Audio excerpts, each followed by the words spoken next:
Então, boa tarde a todos e a todas, né? Vamos iniciar aqui a defesa de TCC do aluno Diego Lima. Primeiramente, eu queria agradecer à banca, né, o professor Wellington e o professor Helder, por terem, né, gentilmente aceitado em avaliar esse trabalho, né, e contribuir com o trabalho do Diego. E o Diego vai apresentar o trabalho chamado Análise de Estratégias de Multi-Hope no Protocolo LEET. Diego, você tem 20 minutos entre 20 e 25 minutos para fazer essa apresentação. Pode começar. Bem, boa tarde a todos. Eu me chamo Diego Lima e eu vou apresentar o meu trabalho, cujo título é Análise de Estratégias de Multi-Hope no Protocolo LEET. Esse trabalho foi desenvolvido sob a orientação do professor Otávio Alcântara. Aqui nós temos um panorama, né, da apresentação, que eu vou falar sobre a introdução, o background, os trabalhos relacionados, a metodologia, a análise dos resultados e a conclusão.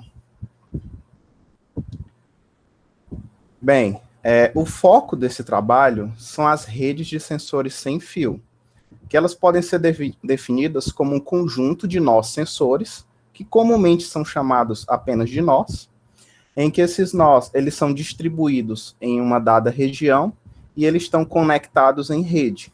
Esses nós coletam dados e enviam para um sorvedouro, que aqui nós chamamos de estação base. Aqui, na figura, nós temos uma distribuição, né, de pontos aqui que representam os nós, e aqui a localização da estação base. Então, cada um desses nós, ele tem uma seguinte estrutura, em que ele possui um rádio, possui sensores, um processador simples e uma fonte de energia limitada, que no caso é uma bateria.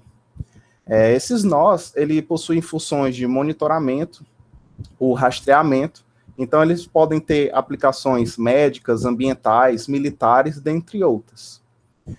A principal problemática das redes de sensores sem fio é justamente o uso da bateria, então ele tem uma limitação de energia. E isso ocorre muitas vezes porque esses nós, eles têm, devido à distribuição geográfica deles, a impossibilidade de conexão com uma rede, uma fonte de energia estável. Então, uma das maneiras, né, que pode se contornar minimamente esse problema é a questão de usar um clustering. Então, com um clustering, os nós vão cooperar entre si para prolongar o tempo de vida da rede, que é manter, né, um nível de bateria ali por mais tempo.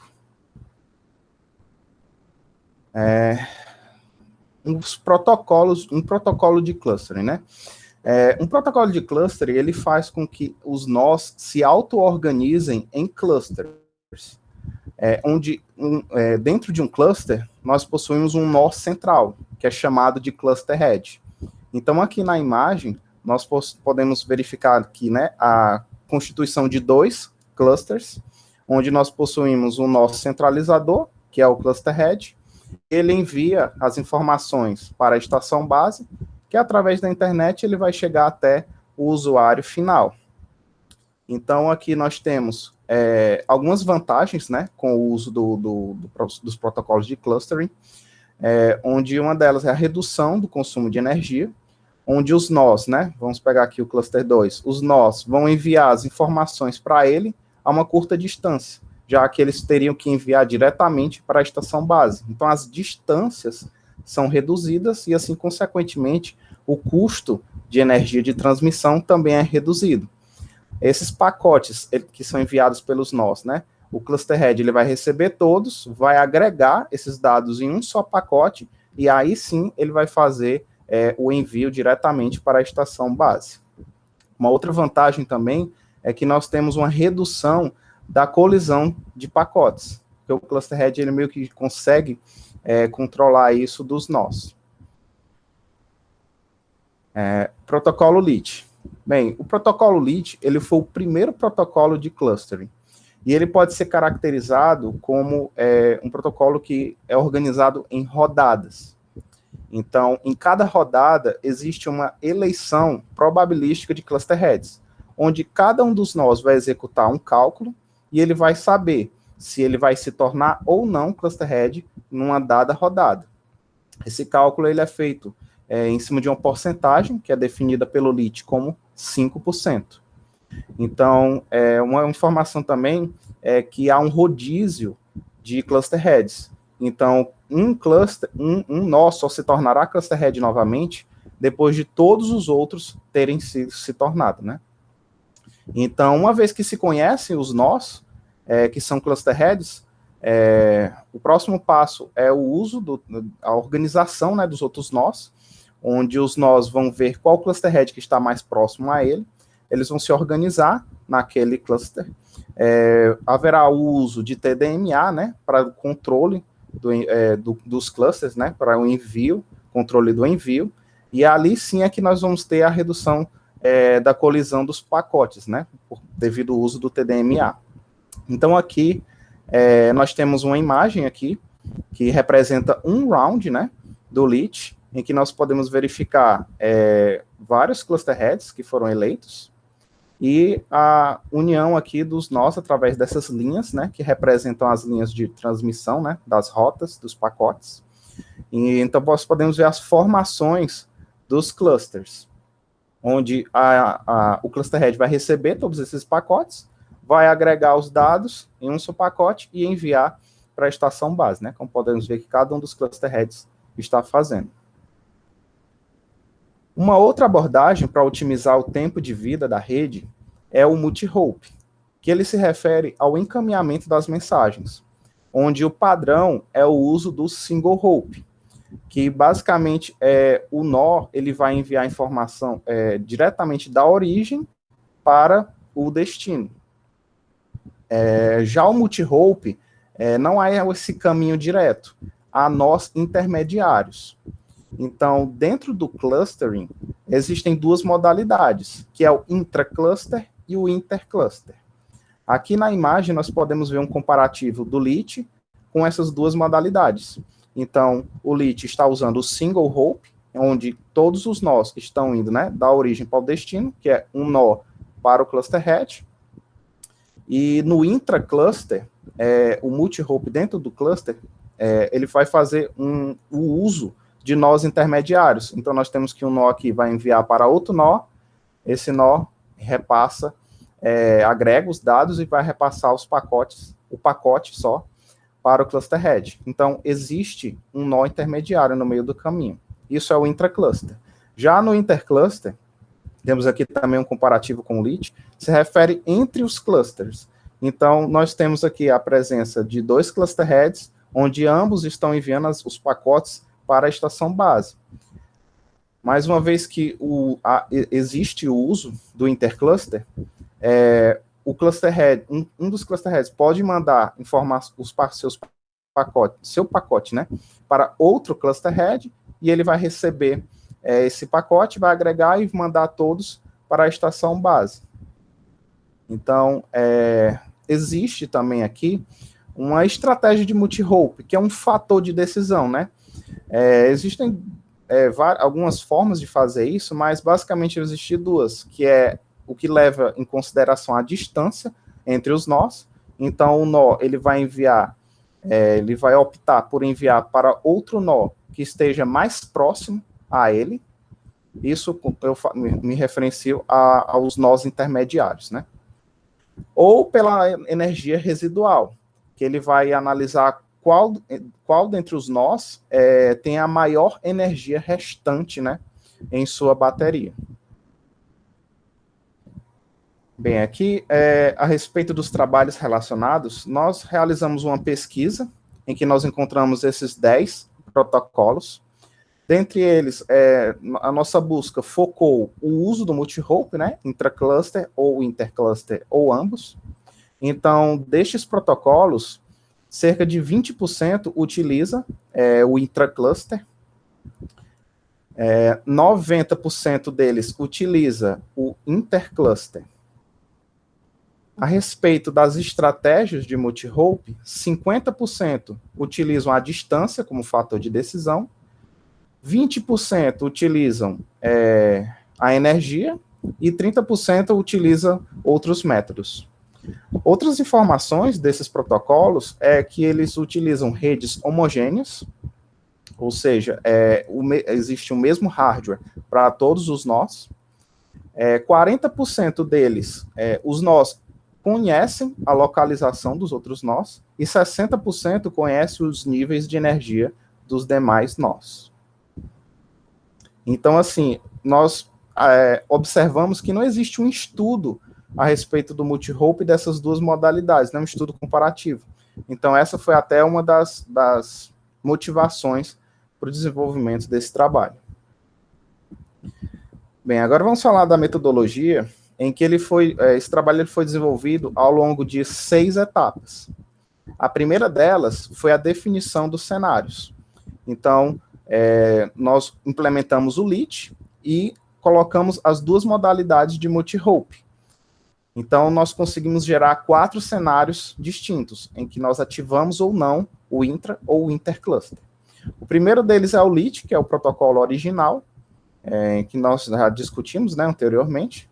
Ele não utiliza nenhum dos dois modos. Tá aqui a imagem da operação dele. Nós vamos ter o LEAT Inter, que ele vai usar somente o intercluster. A imagem aqui nos deixa claro isso aqui, né? Pelos cluster heads não estarem enviando mais seus pacotes diretamente para a estação base, mas eles estão enviando para outros nós intermediários, né? Que são cluster heads também.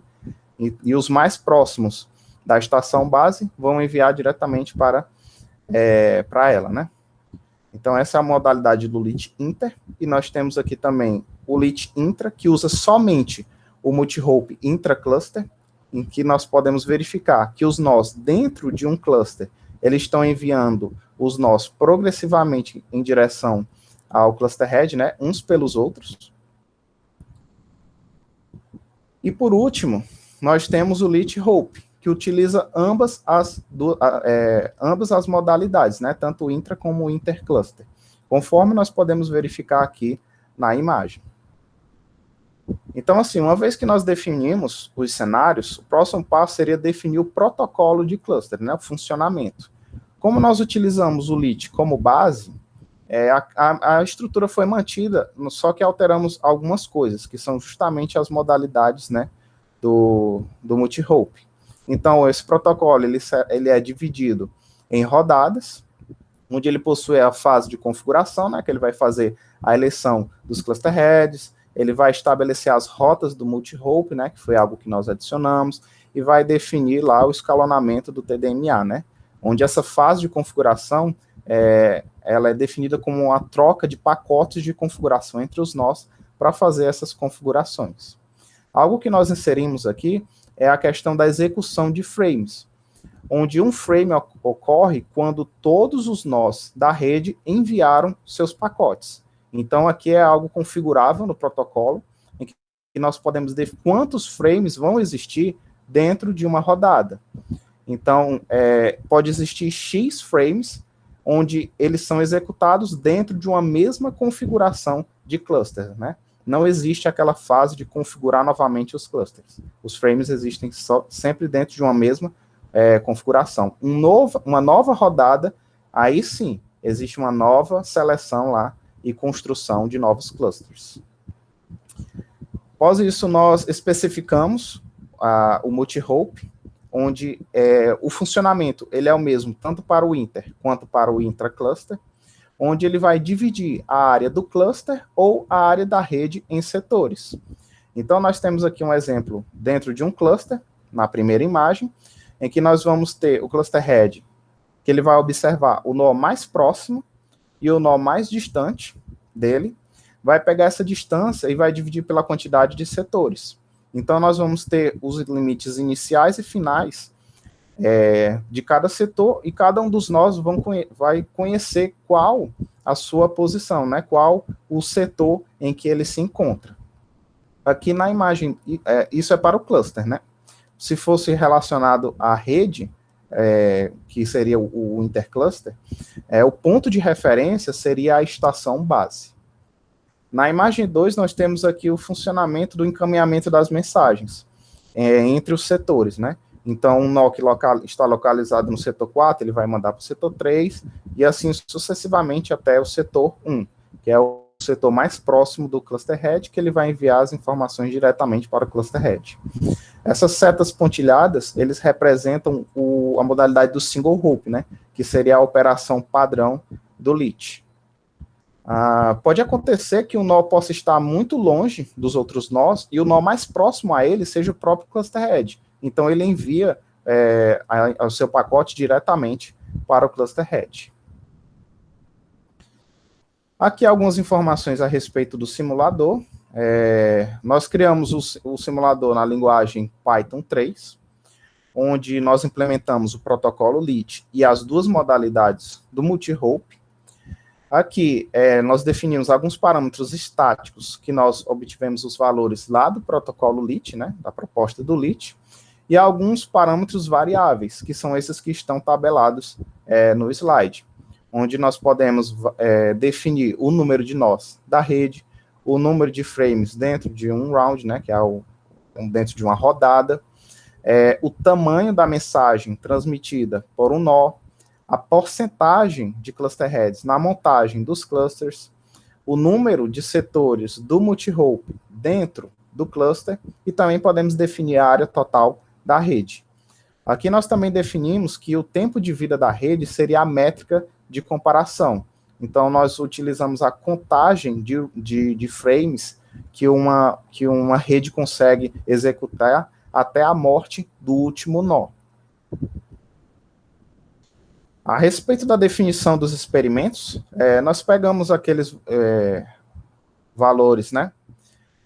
Aqueles parâmetros variáveis, né? E definimos alguns valores aqui, que estão escritos na tabela, e definimos um cenário padrão, que é esse demarcado aqui, onde ele é mantido em todos os experimentos, exceto pelo parâmetro que está sendo variado, né? Então, mantém-se esses valores. Então, no caso do número de nós, né, ele vai variando de 100, 150, 200 e 250. Assim, para todos esses parâmetros. Aqui há algumas definições dos experimentos, né? Nós utilizamos uma rede homogênea. Daquelas variações dos parâmetros, nós conseguimos 19 cenários de simulação, onde cada resultado final é obtido através de uma média aritmética de 33 experimentos. A respeito dos nós, todos os nós são gerados de maneira aleatória na região, onde cada nó conhece a posição geográfica dos outros nós, mas não conhece o nível de energia deles. Por último, nós temos que a estação base, ela sempre fica a 25 metros da borda da região dos nós. Bem, a última etapa é a análise dos resultados, que nós iremos discutir agora. Bem, nós percebemos que existem alguns fatores críticos para o esgotamento das baterias dos nós, né? Da bateria dos nós. Então, a montagem dos clusters aquela fase de configuração dos nós, né? Em que eles enviam pacotes de configuração. A transmissão em si, né? Dos pacotes, através de uma distância X. E também a agregação dos dados. Então, aqui nesse gráfico, nós temos a quantidade de nós vivos, né, ainda vivos na rede, e eles vão morrendo ao longo das rodadas. Podemos perceber que o LEAT e o LEAT Inter, eles têm resultados semelhantes, né, similares ali, próximos, da mesma forma que o LEAT Intra e o LEAT Hope, sendo que no final o LEAT Intra tem um melhor desempenho, seguido do LEAT Hope, seguido do LEAT, e, por último, nós temos o LEAT Inter. Então, o LEAT e o LEAT Inter têm, em média, mais ou menos 30% a menos de desempenho de tempo de vida da rede em relação aos outros dois.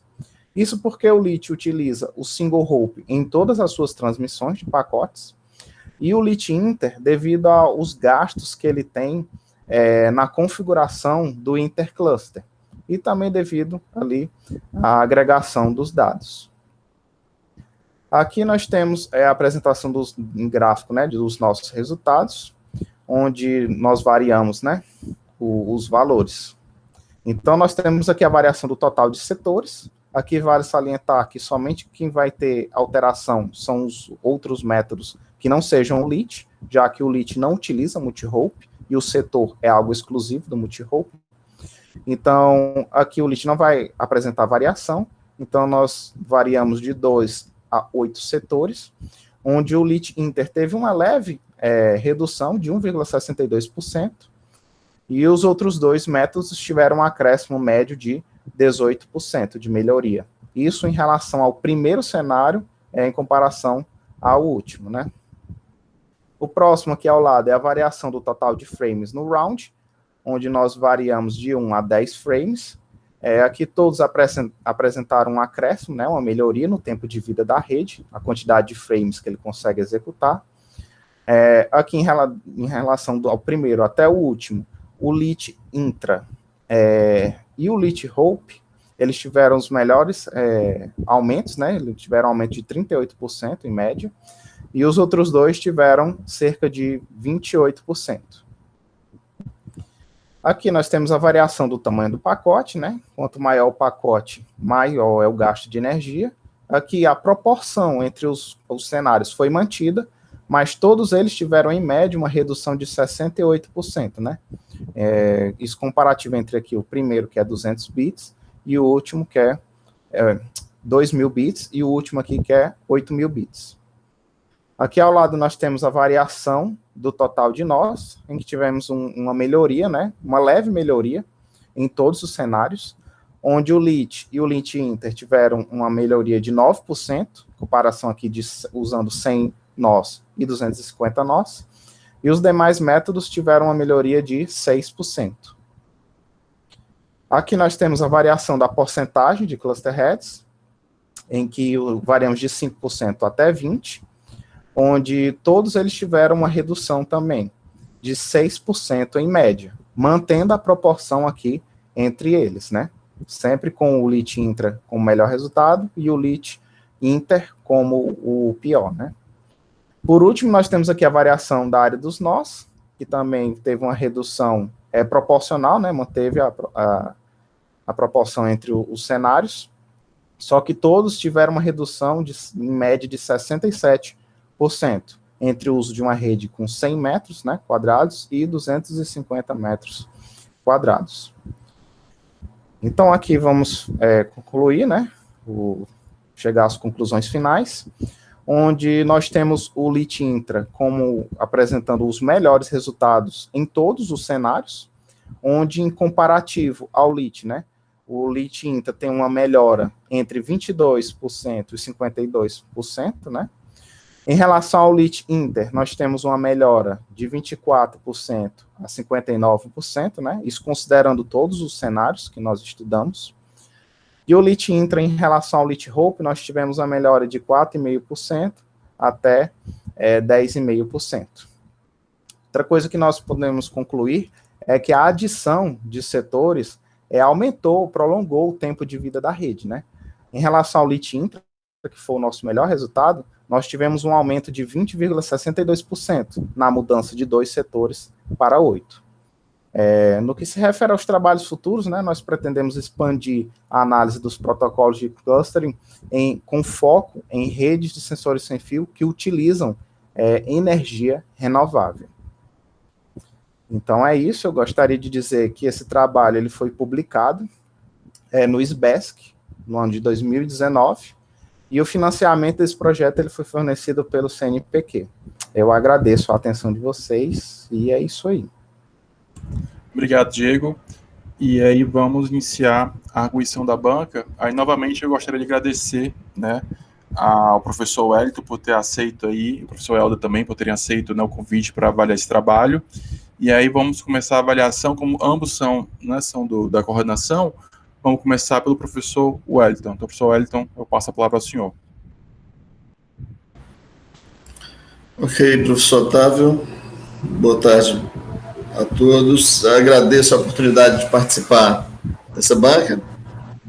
Parabenizo pelo trabalho, eu achei o trabalho bem feito. E tive algumas dúvidas que até já foram... O Diego já explicou algumas coisas aí durante a apresentação dele, mas acho que vou repetir aqui algumas coisas, tá, Diego? algumas dúvidas Tudo que eu bem. tive. Bom, então, você explicou inicialmente por que você escolheu o protocolo LEET, né? E você falou que outros trabalhos, você cita isso no artigo, eles não fizeram análise aprofundada da utilização da técnica, aliás, da análise do desempenho de uma técnica multi-hop, certo? No final do seu trabalho, você conclui que o que você chamou de LEET intra, né? Ele é superior em todas as situações, os cenários que você estudou, claro. A pergunta, então, seria se nesses trabalhos que você verificou, ou você mesmo faria uma crítica a essa estratégia, porque se ela se mostrou sempre melhor, por que outros trabalhos não citaram isso, ou isso não foi verificado antes? Assim, né? É porque depende muito de como a estratégia é implementada também. Porque o modo como ocorre o protocolo, né? Ou o multi-hop intercluster, ele existe lá definindo, né? Que entre os cluster heads, eles enviam as informações. Então, assim, né? Como eu até comentei, né? 90% utilizam o intercluster, né? Mas só que daqueles protocolos, todos eles utilizam o LEET como base, mas eles particularmente utilizaram, são as propostas deles, né? Então, assim, outras soluções também da proposta particular e pessoal, né, do protocolo deles, podem ter suprido outras necessidades que não foi aqui o caso, né, que nós só inserimos diretamente o intercluster no LEET, né? Então, aí aqui nós tivemos os resultados mais brutos, que aí a gente pode justamente verificar a eficiência de cada uma das modalidades. E lá não, eles têm outras propostas, alguns utilizam outros métodos, como estratégia de multi-hop, lá que é a própria proposta, tem um dos trabalhos que eles propõem, né, um dos métodos que é o Kangaroo Method, que é a proposta deles lá, alguns utilizam métodos híbridos, que os nossos conhecem a energia e conhecem a distância. Então, são muitas características que podem alterar isso, né? Mas, assim, a nossa proposta principal, foco, era realmente usar o LEET, que é a base de todos eles, né? E verificar um estudo dessas modalidades. Ok. Continuando ainda, uma das coisas que você fala na conclusão, você menciona que os setores foram criados de forma centralizada e você fala em talvez utilizar algoritmos distribuídos. Foi algo assim, né? E aí a pergunta é simplesmente se você chegou a verificar isso, ou você só citou como uma possibilidade mesmo. Eu não sei se eu entendi muito bem a pergunta. É porque você fala em talvez utilizar o algoritmo distribuído e não criar os setores de forma centralizada. Certo? Então, por que você falou disso? Você chegou a testar isso? Porque assim, né, o protocolo em si, que foi baseado no LEET, o LEET ele é um protocolo distribuído, porque os nós se auto-organizam para isso, né? Aí, no caso da formação dos setores, então a gente optou por fazer uma abordagem mais centralizada, né? Que é justamente quem vai assumir esse papel é o cluster head, no caso do intracluster, e no caso do intercluster, quem vai assumir esse papel é a estação base, né? Então, nós decidimos assim porque era uma estratégia de simples implementação, né? Em que ele conseguia fazer lá a troca dos pacotes, mas é uma solução também eficiente, né? Porque ele já aproveita a configuração do TDMA, que ele precisa fazer, ele já realizava essa troca de pacotes, né? Então, ele envia algumas informações a mais a respeito do multi-hop, né? Para poder fazer essa configuração. Eu não sei se eu consegui responder, era isso mesmo? Não, certo, era isso mesmo. Porque da forma que eu li, a impressão que me deu é que você teria pensado em fazer daquela outra forma. Certo? Pronto. Eu entendi o que você quer dizer agora. Bom, tem uma hora que você fala aqui da estratégia do escalonamento TDMA que vocês utilizaram, né? Isso. Vocês chegaram a alterar um protocolo base que já, onde vocês se basearam? Que se fala em utilizar um escalonamento modificado, né? Compreendo. A questão do TDMA a gente não mexeu muito, né? Poderia sim ser algo que a gente poderia estar variando ali e modificando para ver o comportamento, né?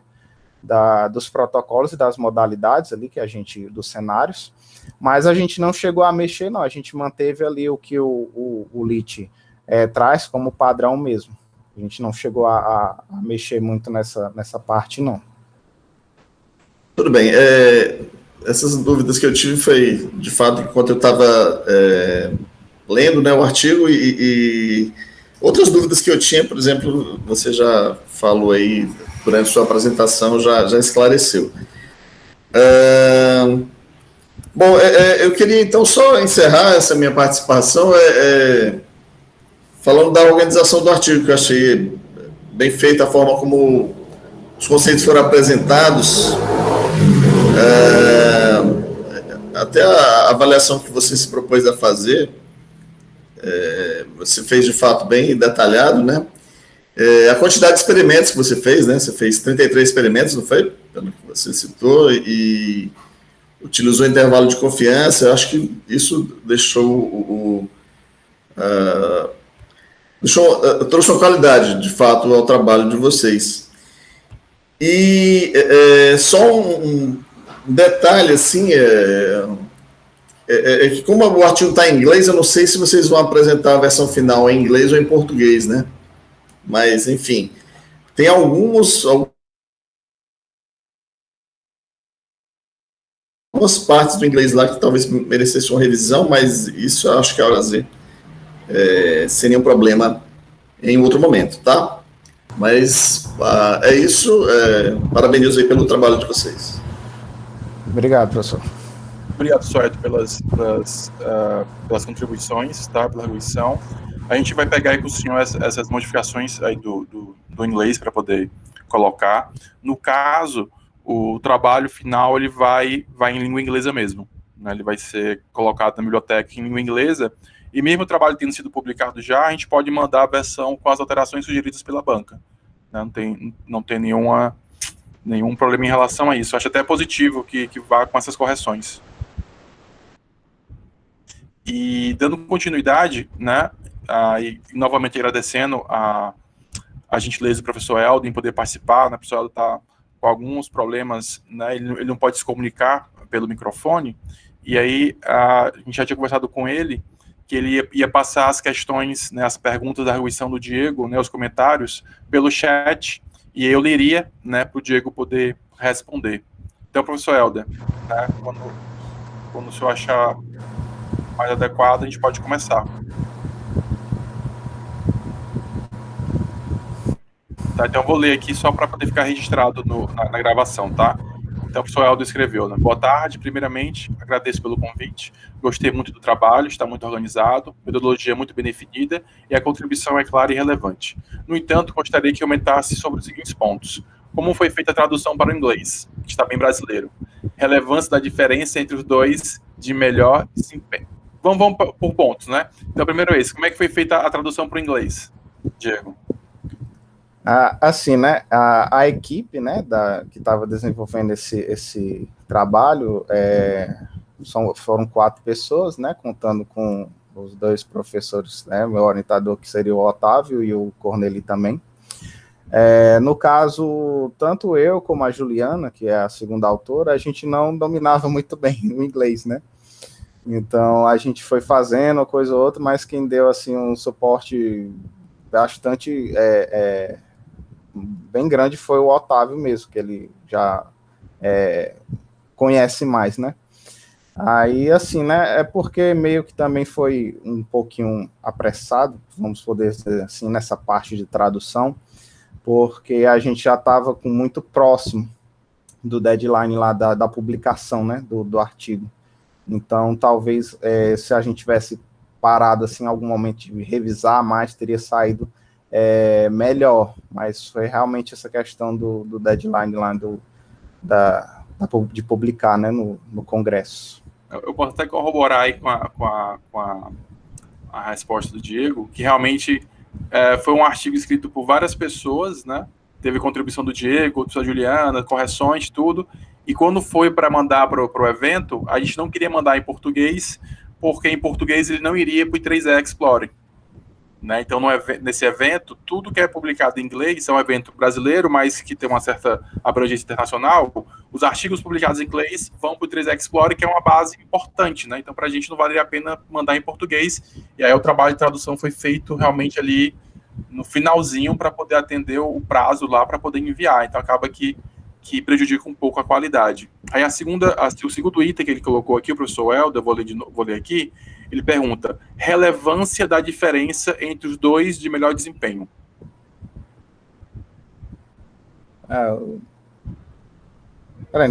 O senhor pode repetir? Os dois tiveram melhor desempenho, né, tiveram uma diferença pequena. Você tem como comentar sobre isso? Sim. Os dois melhores resultados que nós obtivemos foi o LIT Intra, né, que utiliza o intracluster, e o LIT Hope, que utiliza justamente também o intracluster, além do intercluster. Então, assim, o que foi que nós conseguimos observar, né, dos resultados? Quando a gente utiliza o LIT, ele está lá, o protocolo utiliza single hope, né, em todas as suas transmissões, certo? No momento que a gente adicionou o intercluster nele, nós tivemos uma redução ali, né, porque essa fase de configuração realmente ficou algo pesado, porque como a estação base ela está muito distante dos nós, então há um gasto muito grande para configurar os setores. Então, ali em relação ao LIT e o LIT Inter, nós tivemos uma redução, né? Ao invés de ser melhor do que o LIT, ele acabou sendo pior. Então, em relação aos dois melhores, ficou meio que um comparativo também semelhante, porque o LIT Intra, ele utiliza só o intracluster, então ele teve um bom desempenho, mas no momento que a gente adicionou também o uso do LIT do intercluster, nós tivemos uma queda, né, no desempenho, que foi até o que eu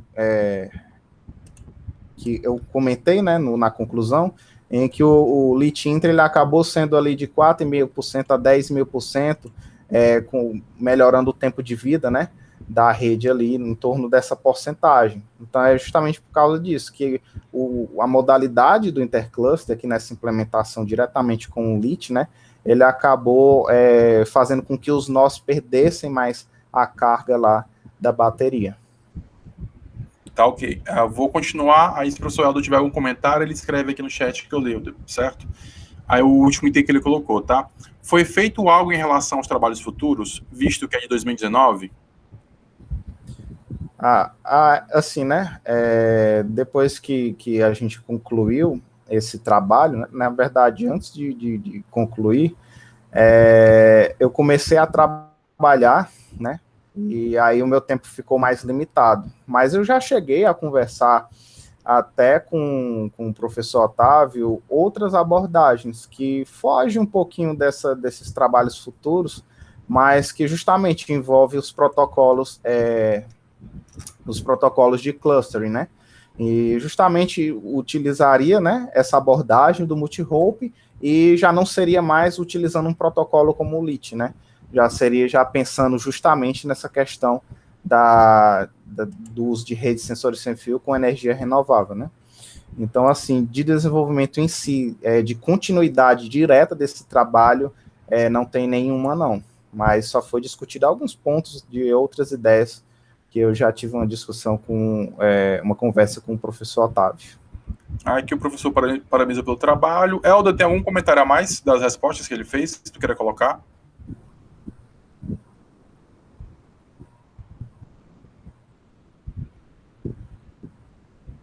Tudo tranquilo? Pois então, a gente vai encerrar aqui a parte da arguição e eu vou convidar os professores para uma outra sala para a gente poder conversar sobre a avaliação do Diego, tá? Então, o Diego, espera um pouquinho aí, daqui a 1 a 2 horas a gente volta. Vou mandar aqui Eita. pelo WhatsApp aqui o link.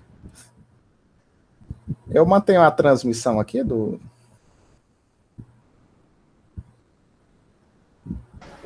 Sim, acho que aguarda aí.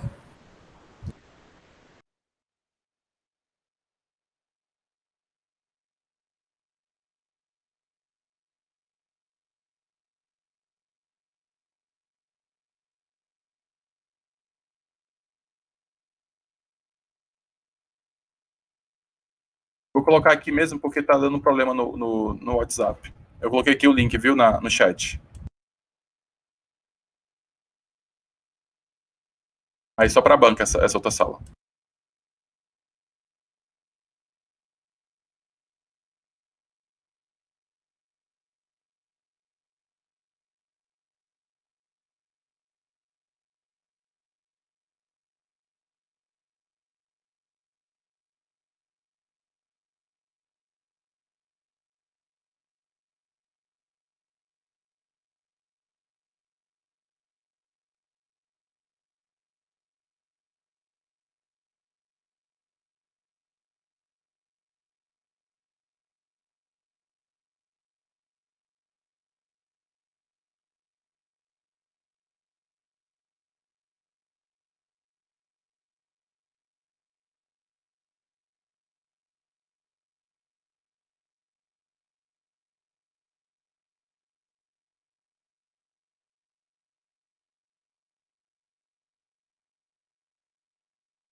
Então, retornando. Então, assim, só para antes de comentar aqui o que a banca discutiu, né? Só falar um pouquinho do Diego. Então, o Diego, ele vem trabalhando com a gente já faz alguns anos, né, Diego? Começou lá quando a gente estava no departamento de extensão e pesquisa, lá como bolsista do departamento, e aí depois ele assumiu essa bolsa do CNPq, um projeto lá do Edital Universal, trabalhando junto com a aluna de mestrado, a Juliana, e ele sempre fez um trabalho muito bom, Diego, né? Sempre muito comprometido, sempre muito interessado, muito bom na implementação, e é um cara que, quando você solicita, ele atende, né? Ele responde, né? Então, assim, é uma pessoa que é fácil da gente trabalhar e que, ao longo dos anos, eu tive o prazer de poder acompanhar a evolução dele dentro do curso, né? E é um aluno que sempre teve notas muito boas, de forma geral, no curso, né?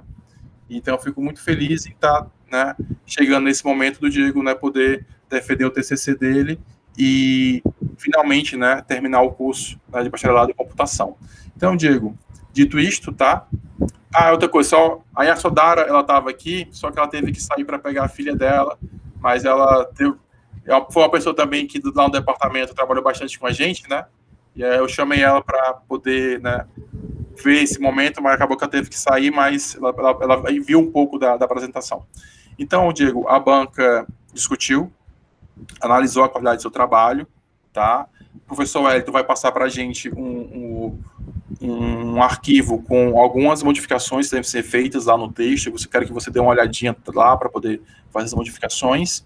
E após os debates da banca, ficou decidido que o seu TCC foi aprovado com a nota 9,5, tá? Então, parabéns pelo seu trabalho, tá? Desejo você muita boa sorte aí no segmento da sua carreira, tá? Eu sei que vai ser uma carreira de muito sucesso. Parabéns.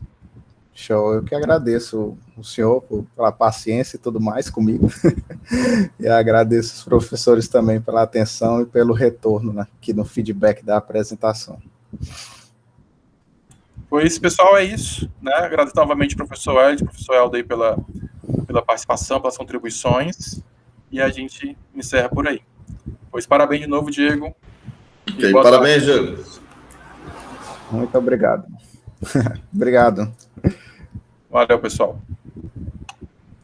Encerra a gravação.